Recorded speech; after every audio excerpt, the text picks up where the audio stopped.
দেখছি। ও আমার ডিম খেয়ে এখানে পালিয়ে এসেছে। কি ডিম খেয়ে পালিয়ে এসেছে? হায় বিধাতা, আমার বাসায়ও তো দুটো ডিম রেখে এসেছি, না জানি আমার ডিম দুটো খেয়ে ফেললো না তো। না না, এখনই বাসায় গিয়ে দেখতে হবে। এই বলে টুনি তার বাসায় চলে আসলো। আর বাসায় এসে দেখলো তার ডিম দুটো কে যেন খেয়ে চলে গেছে। এ কি সর্বনাশ হয়ে গেল গো, আমার ফুটফুটে দুটো ছানা হবে, সেই ডিম দুটো খেয়ে পাজি শিয়াল পালিয়ে গেছে। এখন আমি কি করব গো? হায় হায় হায় হায়। এদিকে শিয়াল পুকুরের ধারে পানি খেতে গিয়ে দেখলো সেখানেও একটি কুমিরের বাসায় ডিম পড়ে আছে। আরে কোন দেশে চলে আসলাম?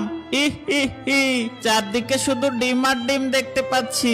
এত ডিম তো আমি আমার বাপের জন্যও দেখিনি।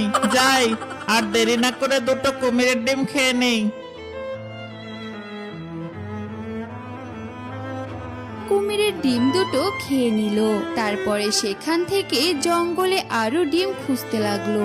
এদিকে কুমির তার বাসায় এসে দেখলো কে যেন তার দুটো ডিম খেয়ে ফেলেছে।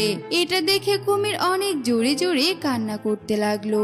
কুমিরের এত জোরে কান্নার শব্দ শুনে টুনি তখন তার কাছে উড়ে এসে বলল, কি হয়েছে কুমির দিদি, তুমি এত কান্না করছো কেন গো? আর বলো না টুনি দিদি, আমার ডিম দুটো কে যেন খেয়ে পালিয়েছে। হায় হায় হায় হায়, পাজি শিয়ালটা দেখছি তোমার ডিমকেও ছাড়েনি। পাজি শিয়ালটাকে এক্ষুনি জঙ্গল ছাড়া করতেই হবে। যদি আমরা এক্ষুনি শিয়ালটাকে জঙ্গল থেকে না তাড়াই তাহলে ও সব পশু পাখিদের ডিম খেয়ে নিবে।